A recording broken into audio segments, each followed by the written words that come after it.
Well, Framber Valdez has finally signed. Unfortunately, not with the Orioles. So, where do the O's go now in their hunt for starting pitching? We talk about that coming up on this episode of the Locked On Orioles podcast.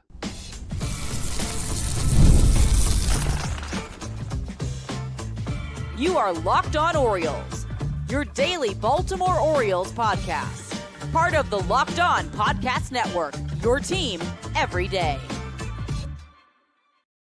Hey there, Orioles fans. Today is Friday, February 6th, 2026, and welcome back into the Locked On Orioles podcast, part of the Locked On Podcast Network, your team every day. As always, I'm your host, Connor Newcomb. And coming up on today's episode, we will talk about what didn't end up being the biggest Orioles news of the week, but certainly the biggest baseball move of the week so far. Framber Valdez, who has been connected to many a team this offseason, including the Orioles, and was the best, not only starting pitcher free agent, but best free agent period left on the market here in early February. He has signed. As many people thought that he would go to Baltimore at this point, that was not his choice, signing a 3-year, $115 million deal with the Detroit Tigers. We'll talk about why he signed there, not here, and how it impacts the Orioles' plans moving forward. That's coming up on this episode of the Locked On Orioles podcast. But first, I want to thank you for making Locked On Orioles your first podcast listen of the day, and for helping to make the Locked On Podcast Network now the #1 sports podcast network. So it's Framber Valdez. That is the talk of the town, at least across baseball from this week, as we got the report on Wednesday night. I believe Jeff Passan of ESPN had it first. Framber Valdez signing a 3-year, $115 million deal with the Detroit Tigers. The best pitcher, the best free agent overall left on the market, is now signed. The $38.3 million, give or take, that Valdez will make per year with Detroit is the most money per year that a left-handed pitcher has ever gotten in free agency. The deal will have an opt-out after year 2. So after 2027, Valdez can either choose to become a free agent, or he can just decide to stay for that third and final year of the deal. And of course, the Tigers will forfeit a draft pick over to the Astros because Valdez did have the qualifying offer attached to him from Houston. And Framber Valdez had a weird free agency, right? We've kind of semi-chronicled it as it's gone along on the show. He was by far the best player who waited until February to sign, and he kind of had everyone in the dark for a while, like especially once Ranger Suarez signed with the Red Sox. It was clear in a way that Framber was the best starting pitcher left on the market, yet a lot of the insiders and reporters really didn't have any information on him. The reports we had were from earlier in the offseason that he was seeking a 5 or 6 year deal that obviously was going to, far exceed, you'd think, at least $150 million in free agency. And the back end of that was that teams weren't really biting there. The teams were preferring a shorter term deal, and it became clear that he was maybe more open to a short term deal as free agency in the offseason went on. There was clearly concerns. We don't know to what level, but of the character concerns from Framber, especially stemming from the incident late last season that made it look very clear like he intentionally threw at his own catcher. That had to be on the minds of many front offices throughout this process, and I don't doubt that it impacted what was going on with him. Now, in terms of teams that were involved, we know that the Orioles were involved. We know they met with Framber in November and had continued interest. We know the Blue Jays were involved despite all the pitching they had. The Braves and the Giants made a lot of sense. There were, small little connectors there. We even had reported interest from the Twins and the Pirates right at the end there before Framber signed with Detroit. And Detroit was another team that had like a soft connection to Framber Valdez as well. But he doesn't sign in Baltimore. I mean, over $38 million per year is a lot for a 32-year-old pitcher with some flaws and could be heading for a downturn. But I felt like this is the exact structure of a deal that the O's would have been looking for if they really wanted to sign Framber. Like, you don't want to give 5 to 6 years to a 32-year-old starting pitcher and then have to really take on the end of that deal and be worried what it looks like. And, the Orioles have the money to spend, especially on a short-term deal. But it also seems like every other team, not just Baltimore and obviously not just Detroit, who got the deal done, if they were interested in Framber at this point, they were also interested in that short-term, high average annual value deal. So while the Orioles may have been the first team that was like, Framber will go 3 years and big money, it didn't really allow the Orioles any advantage. Didn't give the O's like, hey, we'll give you a different way to look at this. Maybe he was getting 5-year offers for $20 million per year. And the Orioles said, well, what if you took 3 years for $30 million per year? Would you like that a little bit better? No, it was like every team was in the, we'll give you 3 years for 30 to 40 million per year. So the Orioles weren't able to have an advantage or kind of stand apart because it seems like all of his offers looked like that. Nobody was willing to go to those 5 or 6 years. And giving up a draft pick is always tough when you're only signing a player to a short-term deal. I mean, even for what guys get in free agency now, if Valdez stays in Detroit for the full 3 years, that's still considered a short-term deal. And there's a scenario where he opts out after 2 years and the Tigers lose a draft pick for just 2 years of a pitcher. I mean, the draft picks are valuable, especially as high of the picks you have to give up when guys have the qualifying offer. It's tough to part with those things when you're only guaranteed 2 years of a player, right? But the Orioles were in a different spot because they had already traded away a draft pick to the Rays in the Shane Baz deal earlier this offseason. The Orioles pick they would have surrendered for signing Framber, or even if they do, sign someone like Zach Gallen, who also has the qualifying offer attached, would only be a pick around in the 80s in the 2026 draft. Most other teams' selections they'd give up are like in the 40s and 50s of the draft. So the Orioles even had maybe a little small advantage there, if you want to look at it that way, less they'd have to give up to make this signing. And this is not like the Michael King deal that he re-signed to go back to the Padres, where he had the qualifying offer and he ended up signing a deal that has an opt-out after the first year and was kind of low money in year one. We talked about it. It was a deal that literally only the Padres in all of Major League Baseball could have offered King because they didn't have to give up the draft pick, and they took him and he went back there. No one else could have done that deal like the Padres did, and kind of explained like that's why Michael King is not on a different team this offseason. Like, it's really not smart to give up a draft pick for a 1-year deal, but this opt-out was after 2 years.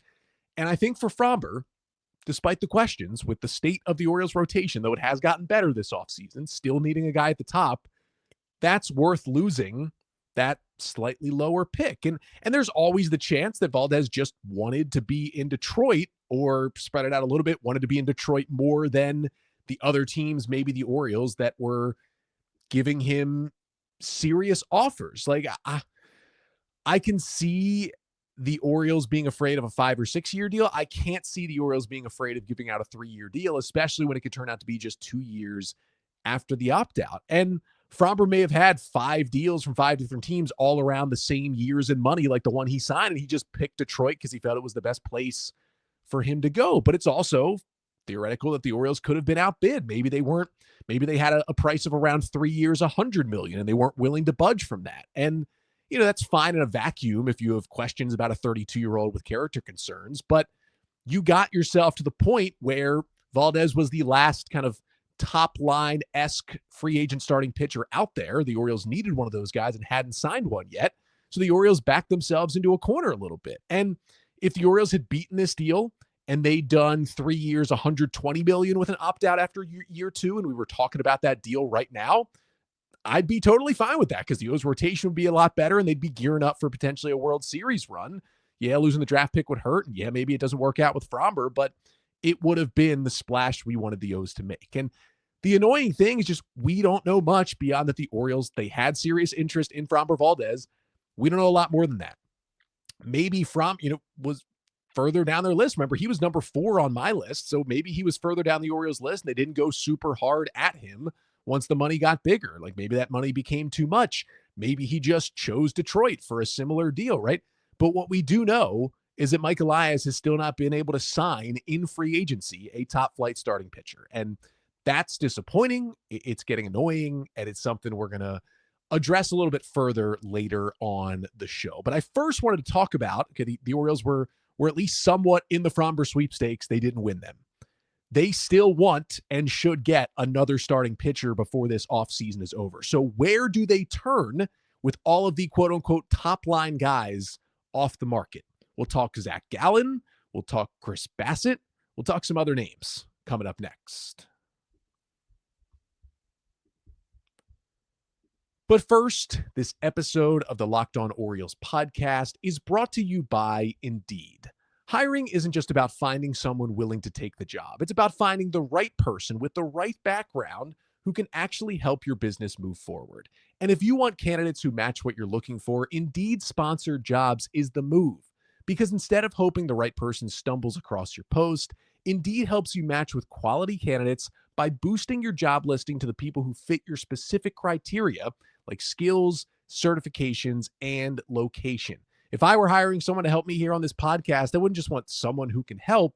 I want someone with real podcast producing, real Orioles experience who can jump right in. That's the best part about Indeed. You can get specific and target exactly what you need. And here's a stat that says it all. In the minute I've been talking to you, companies like yours have made 27 hires on Indeed, according to Indeed data worldwide. So if you're hiring, spend less time searching and more time interviewing candidates who check all your boxes with Indeed Sponsored Jobs. Listeners of Locked On Orioles will get a $75 sponsored job credit to help get your job the premium status it deserves at Indeed.com/podcast. That's Indeed.com/podcast. Terms and conditions apply. Hiring, do it the right way with Indeed.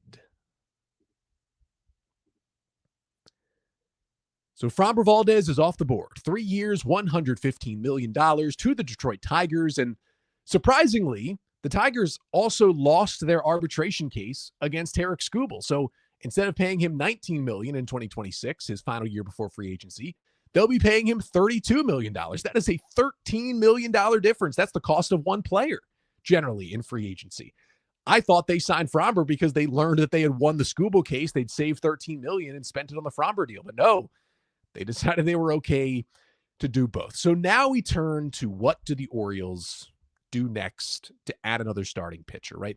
As I've shown many times on the show this offseason, if you're watching here on the Locked On Orioles YouTube channel, here is this spreadsheet I've kept together of kind of the best available starting pitchers this offseason via both free agency and via trade. And as you can see in the top left corner, officially now all 5 guys who have put in the category of top of the rotation starters are gone. Number 1, Dylan Cease to the Blue Jays. Number 2, Tatsuya Imai to the Astros. Number 3, Ranger Suarez to the Red Sox. Number 4, Framber Valdez to the Tigers. And number 5, Michael King to the Padres. Over at the free agent mid-rotation starter list, I ranked 10 of them. Number 1 was Merrill Kelly. He re-signed with the D-backs. But number 2 and 3 on my list are still out there. Number 2, Chris Bassett, and number 3, Zach Gallen. As I've kind of continued to talk about throughout the offseason, if the O's are going to look to free agency to add one more starter this offseason, I really think that Bassett and Gallen are the only 2 remaining who kind of make it worthwhile for the Orioles, provide an actual, even if it's small,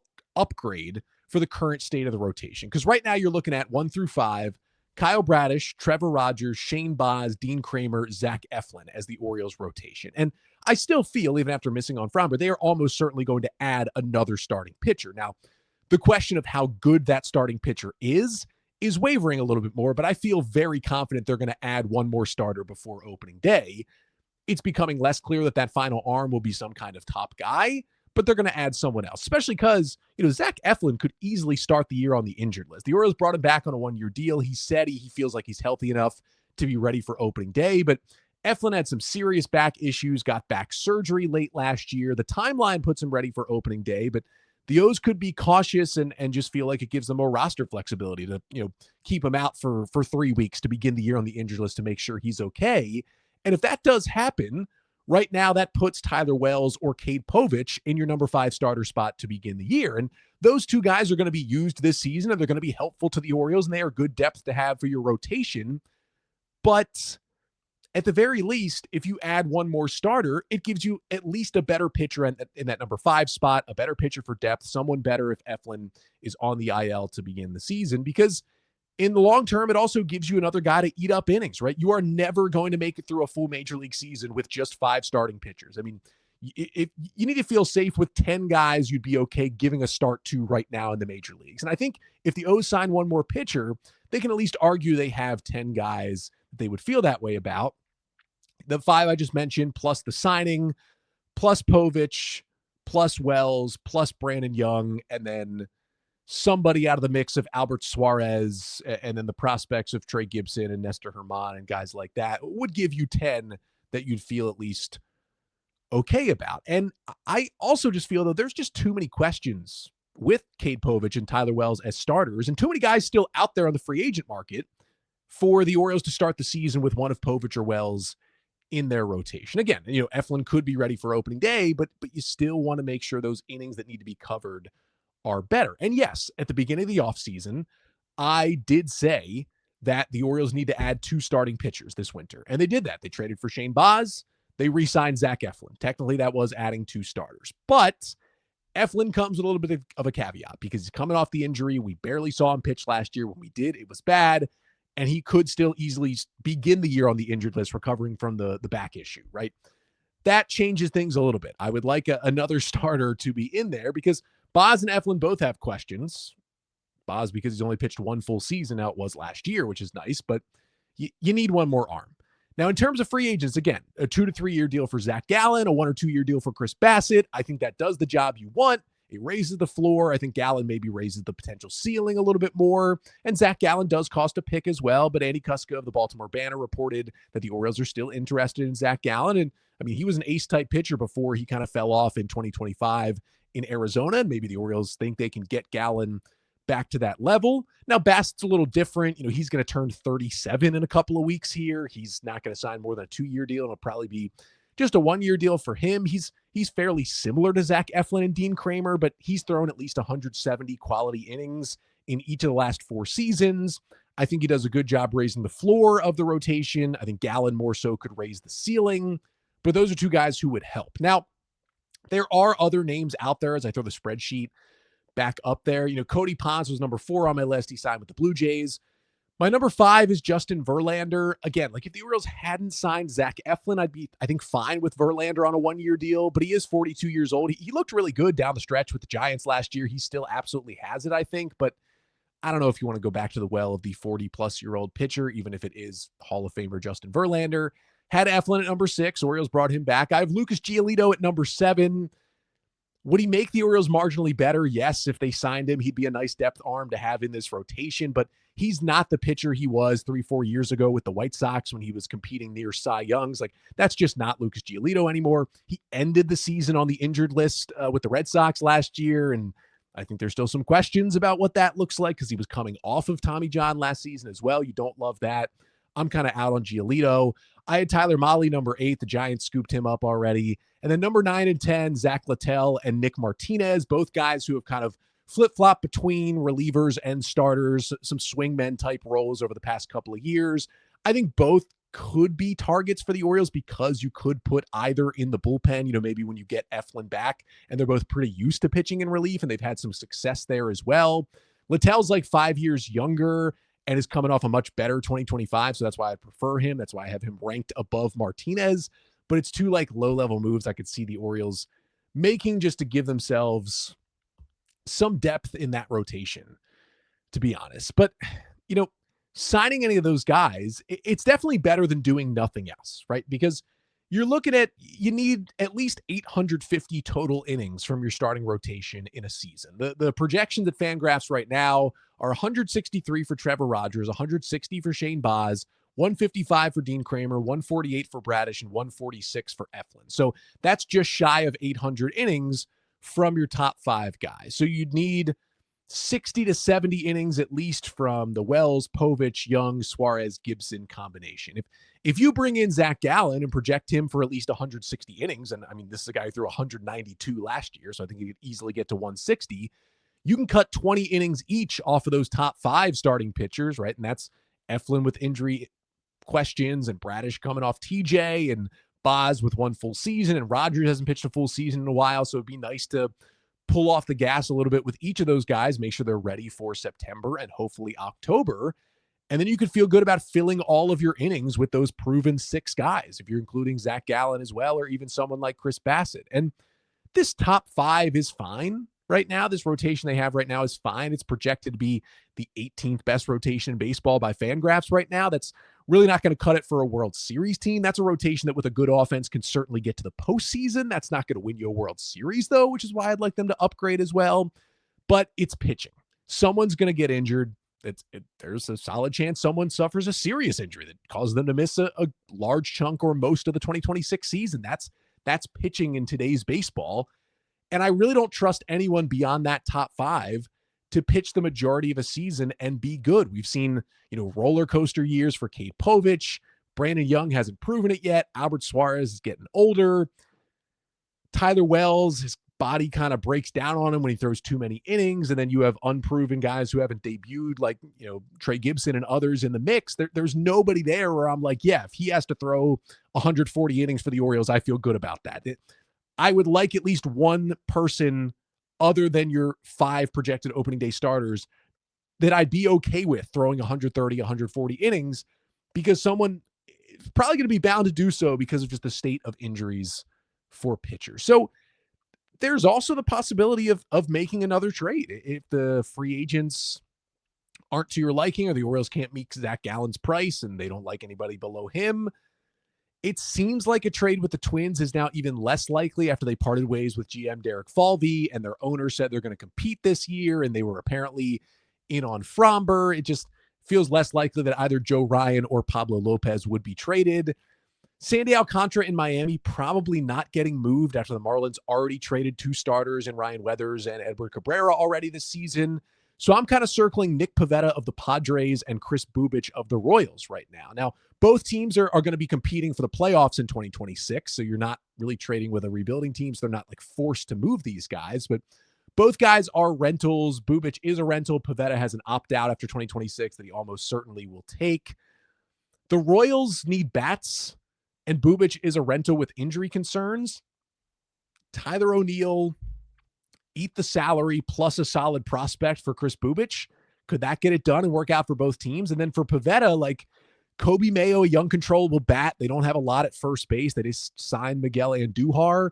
Kobe Mayo plus a pitching prospect, a pretty good pitching prospect for Nick Pivetta. Like, I think that could get it done with San Diego. There are still options out there to go and get good pitchers in the market. Again, Pivetta's my 6, Bubich my 8 among trade guys available this offseason, with Shane Baz sandwiched right in there at number 7. So there's still guys out there. And again, I'm 99% sure the Orioles are going to add one more starting pitcher. There's just less of a confidence that it's going to be someone that's going to move mountains in this rotation. And it could be more likely it's just someone that's going to help near the back end and not necessarily be the most exciting guy, and just be someone more who fills some solid innings for you. And that's helpful even for playoff teams, but it's just, they missed on the exciting arms. You could make a case for Zach Gallen. He's still out there, and he's probably now their number 1 target, but it's just, yeah, they didn't get it done, at least in free agency this offseason. That's what I want to talk about next to finish off the show.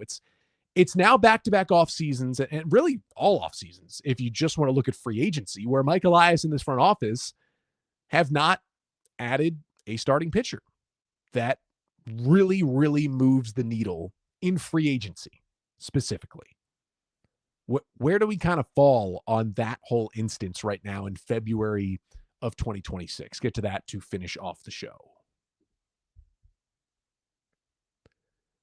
But first, this episode of the Locked On Orioles podcast is also brought to you by TurboTax. Tax season doesn't have to take over your life. This year, TurboTax is making it easier than ever to just hand things off and move on with your day. With TurboTax Full Service, you can have your taxes done for you by a trusted local expert start to finish without the stress or the guesswork. Instead of spending hours trying to figure out forms, you can meet with a local TurboTax expert in person or connect online. They will handle everything from W-2s to self-employed forms and work to get you every single deduction. And for a limited time, you can have your taxes done by a local TurboTax expert for just $150 all in if a TurboTax expert didn't file for you last year. Just file by February 28th. Take taxes off your plate and get back to your life. Visit TurboTax.com/local to book your appointment today. So I wanted to just finish things off with kind of a state of the Orioles offseason pursuits, big picture with Mike Elias in charge. It's definitely disappointing that the O's didn't get Framber Valdez, but really for me, this is not specifically about Framber. There were questions about Framber, and again, I had him number 4 on my list. There were 3 free agent starters who were gettable, who I would have rather the Orioles gone after. So for me, it's not like Framber's been my number one all off season and it's just demoralizing. I don't think he was the Orioles' number one either. It's not specifically about him. All the reporting and everything I've heard is that the O's probably had the most interest in Ranger Suarez among the free agent starters this offseason. And they had a competitive offer out there, but it was beaten by the Red Sox. So it's the fact that they missed on all 5 top free agent starters. And again, some people might put Zach Gallen in that category. I wouldn't because of how disappointing his 2025 was. So that's why I'm kind of splitting him off here, and he still could sign with the Orioles. But they missed on all 5 that I considered top guys. And the same thing happened last offseason, right? They had interest in Blake Snell. They made a big offer to Corbin Burns, but they ended up with Charlie Morton and Tomoyuki Sugano because they missed on all the top guys last offseason. And there are some caveats, right, for this year. Michael King, as I talked about, signed a deal that only the Padres could have done. It's not an Orioles thing. No other team could have structured that deal specifically with Michael King like they did than the Padres. So that was unfortunate and off the table. It also seemed like every team was kind of down on Tatsuya Imai. I was pretty high on him. Maybe I was too high on him, right? What he ended up getting, a fairly small deal in the long run from the Astros, showed that maybe teams didn't see him in that top tier. Maybe they saw him more in the middle tier of guys. And that's a different conversation. And the free agent class, I've also talked about this among starting pitchers, is much better next offseason, led by Tarek Skubal and others. It was also better last year than it is this year with Snell and Burns and others. So, we know the Orioles are willing to at least play in these waters with the big time starting pitchers. And it is the biggest risk you can make in player acquisition is give out a long-term deal to a free agent starting pitcher because of the age that starters usually hit free agency, because of just the general injury risk that comes with pitching, because of how much they cost. It is the biggest risk you can make. But they made an offer like that to Corbin Burns. We know the Orioles offered Corbin Burns 4 years, $180 million last offseason to return to Baltimore. He took a larger but also different deal because he prioritized playing at home and, having 2 very young kids in Arizona, wanted to be with the family as much as possible. So he took the deal with the Diamondbacks with an opt-out after year 2. And it was unfortunate for the D-backs because boom, they got Corbin Burns. He almost immediately needed Tommy John, missed all of last season, is going to miss at least the first 3 months of this season. Will he then still opt out after 2027? Probably not, but it is possible that he's maybe back on the market. And that would have stunk if the Orioles had re-signed him to that deal and then he had gotten Tommy John and basically missed a year and a half of the 4 years that they paid him for. But that's why it's so risky to do this, because pitchers get injured so often, even ones who have been very healthy in their careers, like Corbin Burns. And everything, again, I've heard is that the offer to Ranger Suarez, again, he took 5 years, 130. At the very least, it sounds like the Orioles offered him 5 years, and what I've heard, is at least over $100 million. I don't think they offered up to 130, and they got beat out by the Red Sox, but that's a competitive offer out there to Ranger Suarez, and they were in on him and thought they were going to get him, and he sounded like their number one target. And if an offer is out there, they got to be willing to pay it. So we know they were willing to give up 4 years and $180 million for Corbin Burns. And let's be honest, they landed Pete Alonso. I know he's not a pitcher, but they gave Pete Alonso 5 years and $155 million to play for the Orioles. Like, they not bid against themselves, but they well outbid anyone else early in the offseason. Just make sure they got Alonso. So they, under David Rubenstein, are willing to throw around the money. When they want a free agent, they have the money and the effort to go get him. But even with all that, at the end of the day, they haven't gotten the big free agent starter yet, and they've needed it. And Elias has gotten good starters, and he's done it in the offseason. The Corbin Burns trade was amazing to get a true number one for that 2024 season, but it was a rental. They got him. They made a big offer. Wasn't enough, and he was gone. These caveats and these efforts, they're good context, and they're a positive shift forward from the organization going from John Angelos to David Rubenstein. It's better now. They're more competitive. They're in these markets. They're in the conversations and the negotiations. But that really doesn't matter at the end of the day if the Orioles don't land the player. And to this point, they haven't landed the player. And again, it's better to be in on these free agents than not. But the outcome is still the same, and that sucks. Look around the league. The teams having success are generally the ones who are, at least once or twice every once in a while, giving out these long and big money free agent deals to starting pitchers to anchor their rotations. Those are the teams you see generally playing deep into October. And that's what we want the Orioles to do. And Elias, to give him credit, has hit on most of the trades. Corbin Burns, great trade. Trevor Rogers, even with how good Stowers has been, great trade. Zach Eflin, I know it was rough last year, but think about how good he was down the stretch. He was the best starter that got traded at the 2024 deadline. He was awesome down the stretch that year. And I have confidence that he's going to hit on this Shane Baz trade as well, that he's going to really buy low on Baz and get him to the next step and where they thought he'd be as a prospect. But it's not sustainable to keep having to rely on trades for starting pitchers. You're going to run out of prospects. If you just pay the money every once in a while, you do not have to do it every single offseason, but every once in a while, you put the money out there, you get guys longer term to be entrenched in your rotation, and you're able to keep the prospects for your depth. It's just disappointing that for the second straight year, they needed the top starting pitcher, and they didn't get it. And maybe Zach Gallen is that guy, or maybe they still make a trade out of nowhere, kind of like the Corbin Burns one came in February 2 years ago. And the offseason otherwise has been great. They had three main goals: impact bat, impact closer, impact starter. Bat, they did it, arguably twice. Alonso and Ward. Closer, did it, Ryan Helsley. And maybe Shane Baz turns out to be that impact arm. Maybe he hits his stride. Maybe Kyle Bradish, which I think he will do, returns to his Cy Young form back from injury. But last offseason was built on a lot of pitching maybes, and those maybes went awful. This offseason needed more of a sure thing in the rotation. While they did more and they got better, and the rotation this year, even without another move, projects better than the Eflin, Morton, Kramer, Sugano, Povich rotation they opened 2025 with. That's a good step. They're still projected for 18th. They still didn't get the sure thing. That's not good enough to win a World Series. It's good enough with the good offense they're going to have to make the playoffs. Not good enough for the World Series. And the offseason not over. And again, I'm pretty sure they're going to add another starting pitcher, but that pitcher probably won't have the upside and the skill we thought that last pitcher would have, even as far away as a month ago. And we've officially hit the I'm worried it's not enough territory for what they did with their rotation. It's certainly better, and it can get them to the postseason. But they need to be thinking about the next step beyond just getting to the postseason. And I worry this group is not that.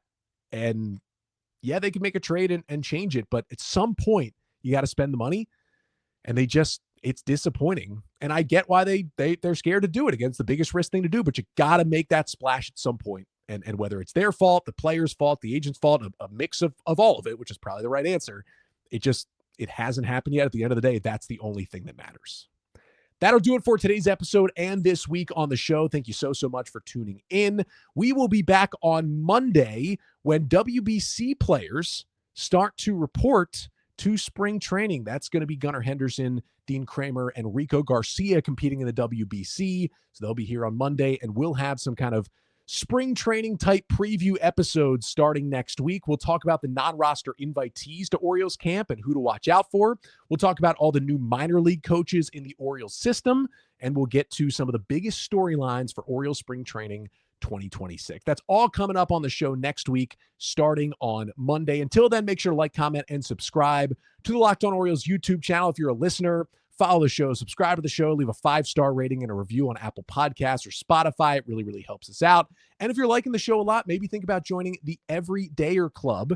It's Locked On Orioles ad-free, plus members-only Discord access, always talking about the O's and more. Just head to lockedonorioles.supercast.com or check out the link in the show notes to join the Everydayer Club. And if you have questions about that, the O's, or just want to talk some ball, you can also always email me, lockedonorioles@gmail.com. Again, I am back on Monday. Until then, I'm Connor Newcomb, and this has been the Locked On Orioles podcast, part of the Locked On Podcast Network. Your team every day.